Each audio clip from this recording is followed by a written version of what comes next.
Selamat datang di Praktikum Geomorfologi acara 11 tentang bentuk lahan asal proses organik. Tujuan dari praktikum ini yang pertama adalah mahasiswa dapat menjelaskan tentang apa yang dimaksud dengan bentuk lahan asal proses organik dan proses pembentukannya. Yang kedua, mahasiswa mampu mengenali dan mendeskripsikan bentukan-bentukan asal organik melalui pengamatan pada peta topografi, peta rupa bumi, foto udara, ataupun citra satelit. Bentuk lahan asal proses organik adalah bentuk lahan yang terbentuk dari proses kegiatan makhluk hidup atau organisme. Contoh organisme di sini adalah binatang koral tumbuhan laut dan organisme lainnya yang menghasilkan zat kapur. Echinodermata, foraminifera, dan gastropoda merupakan salah satu contoh organisme yang dapat membentuk bentuk lahan organik. Lalu, bagaimana bentuk lahan asal proses organik terbentuk? Terumbu karang dibangun oleh polip karang karena mereka mengeluarkan lapisan kalsium karbonat di bawah tubuhnya. Karang yang membangun terumbu dikenal sebagai karang keras atau pembentuk terumbu. Karang lunak seperti kipas laut dan cambuk laut tidak menghasilkan terumbu karang. Mereka adalah organisme fleksibel yang terkadang menyerupai tumbuhan atau pohon. Karang lunak tidak memiliki kerangka berbatu. Polip karang yang membentuk terumbu dapat bertahan hidup dengan membentuk hubungan simbiosis dengan alga mikroskopis yang disebut zooxanthella. Polip menawarkan perlindungan alga, sementara zooxanthella menciptakan energi melalui fotosintesis yang digunakan sebagai makanan.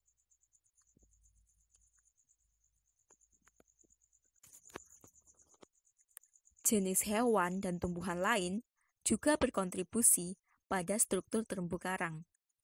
Banyak jenis alga, rumput laut, spons, sedimen, dan bahkan moluska seperti kerang raksasa dan tiram menambah arsitektur terumbu karang. Ketika organisme ini mati, mereka juga berfungsi sebagai fondasi bagi karang baru. Secara umum, organisme koral akan tumbuh dan hidup di lingkungan yang sesuai dengan syarat-syarat hidupnya. Lalu, ketika organisme ini mati dan berubah jadi karang, koloni baru akan terus tumbuh di atas koral yang mati. Koral yang mati ini akan membentuk terumbu karang yang merupakan bentuk lahan asal proses organik.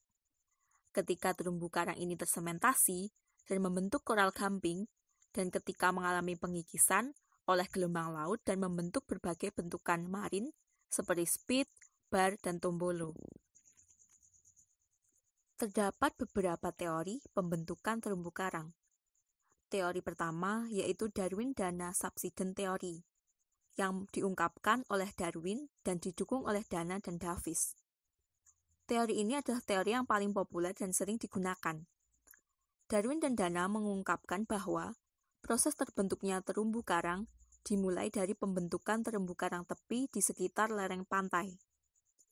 Terumbu karang akan terus berkembang semakin meluas. Pulau mengalami penurunan yang menyisakan terumbu karang di mana antara pulau dan terumbu karang dipisahkan oleh laguna. Bentukan terumbu karang ini disebut karang penghalang. Tahap selanjutnya, terumbu karang penghalang akan menjadi atol ketika pulau sepenuhnya terendam oleh air. Teori kedua adalah submerged bank theory. Teori ini terjadi ketika sedimen dari daratan membentuk zona litoral, di mana terumbu karang akan terbentuk. Terumbu karang akan tumbuh semakin meluas. Terumbu karang yang menempel pada daratan mulai menghilang dan menjadi laguna, dan akan terbentuk terumbu karang penghalang, dan bentuk paling terakhir dalam proses ini adalah atol. Teori selanjutnya adalah Delhi Glacial Epoch Theory. Teori ini mengatakan bahwa terumbu karang terbentuk pada periode glasial akhir di mana laut banyak menjadi es sehingga air permukaan laut turun 60-70 meter. Akibat dari turunnya air permukaan laut ini, terbentuklah zona-zona litoral lebih banyak yang cocok untuk pertumbuhan terumbu karang. Ketika adanya kenaikan suhu, es yang semula terbentuk mencair dan merendam terumbu karang tepi, menyisakan terumbu penghalang yang baru terbentuk, dan beberapa pulau terendam menyisakan terumbu karang berbentuk atol. Di mana sajakah kita dapat menemukan terumbu karang? Terumbu karang ditemukan di lebih dari 100 negara di seluruh dunia. Sebagian besar terumbu karang terletak di antara Tropic of Cancer and Capricorn, di Samudra Pasifik, Samudra Hindia, Laut Karibia, Laut Merah, dan Teluk Persia. Karang juga ditemukan lebih jauh dari ekuator, yaitu di tempat arus hangat mengalir keluar dari daerah tropis, seperti di Florida dan Jepang bagian selatan. Di seluruh dunia, luas terumbu karang diperkirakan mencapai 110.000 mil persegi. Faktor-faktor yang mempengaruhi pertumbuhan dan perkembangan bentuk lahan organik. Yang pertama adalah temperatur. Terumbu karang membutuhkan air yang hangat untuk bertahan hidup. Secara umum, terumbu karang hidup di air dengan suhu 60-90 derajat Fahrenheit atau 20-32 derajat Celcius. Yang kedua adalah salinitas. Karang membutuhkan keseimbangan kandungan garam dalam air. Dan faktor yang ketiga adalah kedalaman laut. Karang perlu tumbuh di perairan dangkal, di mana sinar matahari dapat menjangkau mereka. Karang bergantung pada zooxanthella atau alga yang tumbuh di dalamnya untuk oksigen dan hal-hal lain. Dan karena alga ini membutuhkan sinar matahari untuk bertahan hidup, maka karang juga membutuhkan sinar matahari untuk bertahan hidup juga. Karang jarang berkembang di air yang lebih dalam dari 165 kaki atau 50 meter. Faktor yang keempat adalah sirkulasi air. Sirkulasi air laut harus baik untuk menjaga persediaan nutrisi dan juga suhu. Faktor selanjutnya adalah turbulensi. Air harus tidak ada turbulensi. Arus yang bergejolak akan mengganggu kestabilan hidup terumbu karang dan akan merusak bagian-bagian tubuhnya dan membuat suhu berubah-ubah. Jadi, arus laut di wilayah hidupnya harus tenang.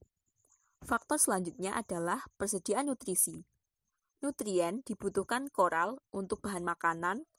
Daerah terumbu karang harus banyak plankton yang nantinya dihisap oleh terumbu karang untuk hidup. Faktor berikutnya adalah kekeruhan air. Karang sangat sensitif terhadap polusi dan sedimen. Sedimen dapat membuat air keruh dan mengendap di karang, menghalangi sinar matahari masuk dan merusak polip. Air limbah yang dibuang ke laut dekat dengan terumbu dapat merusak keberadaan terumbu tersebut. Menurut Pramono dan Asari, bentuk lahan organik meliputi karang tepi atau fringing reef, karang penghalang atau barrier reef, atol, dan patch reef. Bentuk lahan ini mengacu pada teori-teori pembentukan terumbu karang yang telah disebutkan sebelumnya.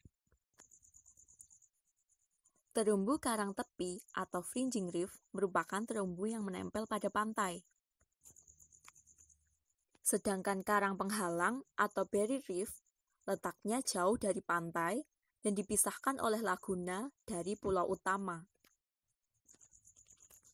Atol merupakan terumbu karang berbentuk cincin melingkari laguna, di mana di tengahnya sudah tidak terdapat daratan atau pulau lagi. Sedangkan patch reef merupakan terumbu karang yang hanya muncul ketika terjadi surut terendah. Hasil dari praktikum pada acara ini, yang pertama adalah peta delineasi bentuk lahan organik melalui citra yang sudah disediakan, dan hasil delineasi ini juga di-layout sesuai dengan kaidah kartografi. Yang kedua adalah tabel bentuk lahan asal proses organik berisi nama kenampakan, gambar sketsa kenampakan, dan keterangan yang berisi aspek-aspek geomorfologi. Terima kasih atas perhatiannya. Sampai jumpa di praktikum selanjutnya dan selamat mengerjakan.